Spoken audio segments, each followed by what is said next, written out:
What if the happiest-looking person you know is the one who cries themselves to sleep every night? What if the strongest one in the room is the most fragile, and the loudest laughter hides the deepest ache? High functioning emptiness is not a condition you'll find in psychology textbooks. It's not a formal diagnosis, but for millions it's a lived reality, a quiet, invisible weight that turns daily life into a performance. You wake up, you get dressed, you smile, you laugh at the right jokes, you meet deadlines, you check every box, but inside you feel nothing, or worse, you feel everything. Pain, sadness, loneliness, all at once and nowhere to put it. This is not laziness, it's not depression in the way we often imagine it. Curled in a corner, visibly broken, high, functioning emptiness wears a mask, one that smiles convincingly, one that fools even the closest friends. Think of Robin Williams, a man whose laughter lit up the world, but whose inner silence was deafening. Or Anthony Bourdain, traveling the world, inspiring millions, yet privately wrestling with a darkness no passport could outrun. Their stories shocked us, because they seemed fine, more than fine, they seemed alive. That's the paradox. High functioning individuals often appear to be thriving. They overachieve. They're praised for their work ethic, admired for their charisma, envied for their confidence. But inside, they're hollowed out, functioning, yes, but living, that's another question. Psychologists refer to this as smiling depression, or masked depression, but even these terms fall short, because this isn't just sadness. It's a spiritual fatigue, an existential erosion, a slow forgetting of what joy once felt like. There's a historical parallel in the concept of the persona, first introduced by Carl Jung. The persona is the mask we wear to interact with the world. It's not inherently bad. We all wear it. It helps us function in society. But the danger comes when we forget that the mask is not the face, when we become the role we play and lose contact with who we are underneath. High functioning emptiness thrives in silence. It feeds on disconnection. It grows in environments that reward performance and punish vulnerability. In cultures where rest is laziness and feelings are flaws, it's the perfect disguise.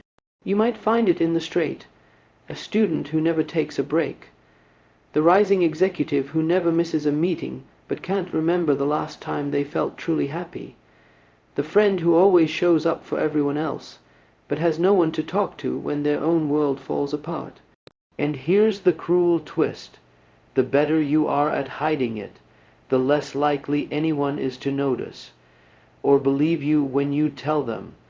We live in a world that confuses productivity with worth, where burnout is worn like a badge of honor, where the phrase "I'm fine" has become a socially accepted lie. But we weren't built to perform endlessly. We weren't meant to outrun our feelings. Human beings need connection, rest, silence, truth. We need time to just exist without expectation. Philosophers like Kierkegaard and Camus spoke of the absurdity of life and the despair that often follows the search for meaning. But they also hinted at liberation, at the possibility that in confronting our inner void, we might find something honest, something real. So what do we do when we realize we're wearing the mask too tightly? First, we name it, because what remains unnamed continues to control us. Say it out loud, even if it's just to yourself, that you're tired, that you feel empty, that you don't remember who you are beyond the roles you play. Second, we slow down. This world will not give you permission to rest. You have to claim it. That means turning off the noise, saying no, making space for silence, for discomfort, for healing. Third, we connect, not performative connection, not curated perfection on a screen. Real, raw, uncomfortable connection. Find the one person who sees you, or be that person for someone else. We heal in the presence of the genuine, and finally, we remember the mask can only stay on for so long. At some point it cracks. The question is whether we'll take it off before it shatters us. You are not alone in this, even if it feels like it. Even if you've mastered the art of appearing fine.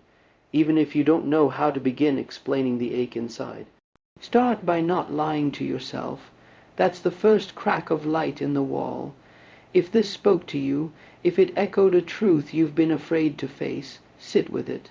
Don't run. Don't scroll away just yet. Let this be a moment to stop performing. If you're still watching, thank you for your presence, for your honesty, for facing what most people avoid. Leave a comment, share your story, or just say I'm here. Because sometimes that's the bravest thing we can do. If this video meant something to you, consider liking it, subscribing, and sharing it with someone who might be hiding behind their own smile. The more we talk about this, the less alone we all become.